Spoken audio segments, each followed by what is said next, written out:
শুভ সকাল বন্ধুরা, আমি আবার চলে এলাম তোমাদের সামনে একটা নতুন দিন এবং একটা নতুন রেসিপি নিয়ে।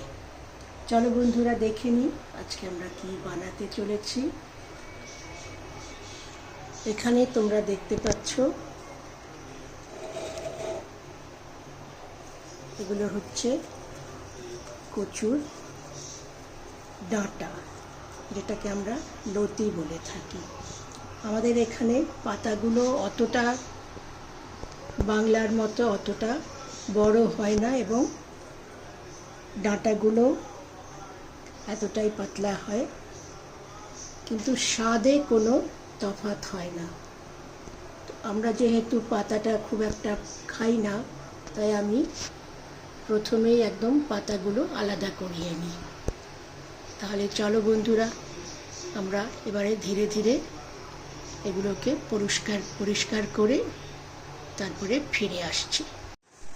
বন্ধুরা দেখো, আমার সবকটা ডাঁটা কেটে একদম পরিষ্কার করে নেওয়া হয়েছে। এবারে আমার এগুলো ধুয়ে সেদ্ধ করে নেবার পালা। বন্ধুরা দেখো, আমি একটা কুকার গ্যাসে বসিয়ে দিয়েছি এবং তার মধ্যে আমি অর্ধেক পরিমাণ কচুর লতি সেদ্ধ হতে দিয়েছি, কেন কি আমার কুকারটা ছোট, এতে একবারে আসবে না, দুবারে আমার লতি কটা সেদ্ধ হয়ে যাবে। একটা সিটি দেওয়া অবধি আমি সেদ্ধ করব, তারপরে সঙ্গে সঙ্গে সিটি অফ করে দেব।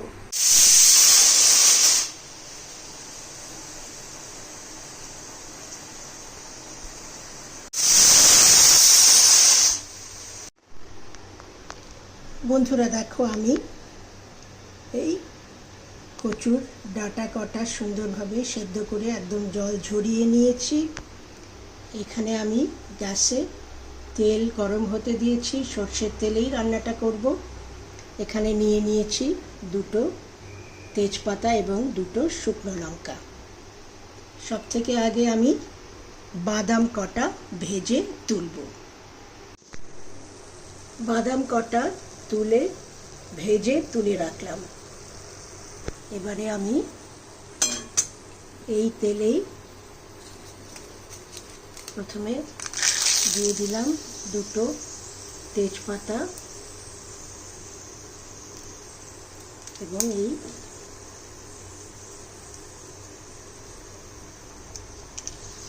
দুটো শুকনো লঙ্কা।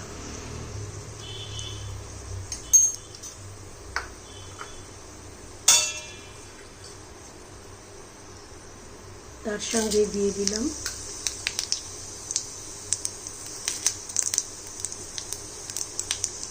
হাফ চামচ আস্ত জিরে।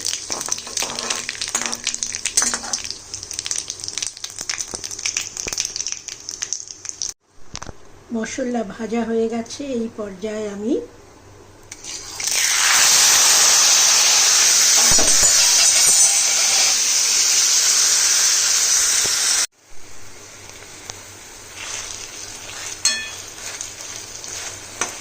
বন্ধুরা দেখো, আমি শাকটা সুন্দরভাবে ছড়িয়ে দিয়েছি। এবারে এর মধ্যে আমি সমস্ত একে একে মশলাগুলো দিয়ে দেব। দিয়ে দিলাম এই হাফ চামচের মতো হলুদ গুঁড়ো, দিয়ে দিলাম হাফ চামচের একটু বেশি লঙ্কা গুঁড়ো, দিয়ে দিলাম ধনে গুঁড়ো। এবারে চলো এটা মিশিয়ে দিই।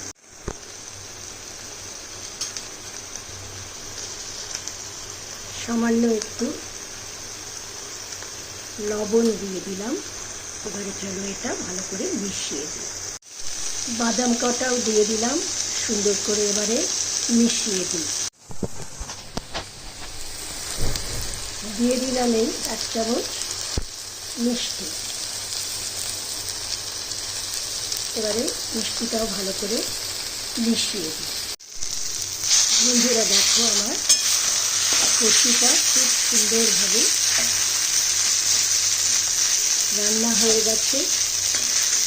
এই পর্যায়ে আমি দিয়ে দেব, আমার কাছে রয়েছে এই নারকেলের গুঁড়ো। আমার কাছে এই মুহূর্তে আস্ত নারকেল, কাঁচা নারকেল ছিল না বলে আমি নারকেলের টুকরো ভেজে দিতে পারলাম না, সুতরাং আমি দিয়ে দিলাম এখানে 6 চামচ মতন গুঁড়ো নারকেল। এবারে চলো এটা ভালো করে মিশিয়ে দিই। বন্ধুরা দেখো আমি সুন্দরভাবে নারকেলের গুঁড়োটাও মিশিয়ে দিয়েছি।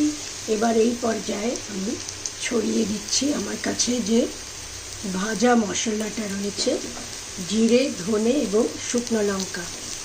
শুকনো খোলায় ভেজে এটা আমি গুঁড়ো করে রাখি এবং নিরামিষ রান্নায় এটা অত্যন্ত ভালো খাটে। তাহলে চলো এটাও আমি ভালো করে মিশিয়ে দিই। বন্ধুরা দেখো আমার রান্নাটা সম্পূর্ণ হয়ে গেছে। এবারে আমি গ্যাসটা নিচে থেকে বন্ধ করে দিচ্ছি। 2 মিনিট স্ট্যান্ডিং টাইমে গ্যাসের ওপর থাক, তারপরে আমি নামিয়ে প্লেটিং করে তোমাদের সামনে ফিরে আসছি। বন্ধুরা দেখো আমি কচুর তরকারিটা আমি কাউন্টারে নামিয়ে নিয়ে এসেছি। ওপরে গার্নিশ করে দিয়েছি কাঁচা লঙ্কা। যার পছন্দ সে ভাতে ভেঙে মেখে খেতে পারবে। তাহলে আমার আজকের এই রেসিপির ভিডিওটা এখানেই শেষ হলো। তোমাদের কার কেমন লাগলো তোমরা আমাকে প্লিজ একটু কমেন্ট করে জানিও। আর তোমরা আমার চ্যানেলটাকে সাবস্ক্রাইব করে আমার পাশে থেকো, তাহলে আমি তোমাদের সঙ্গে নতুন নতুন রেসিপি শেয়ার করতে পারবো।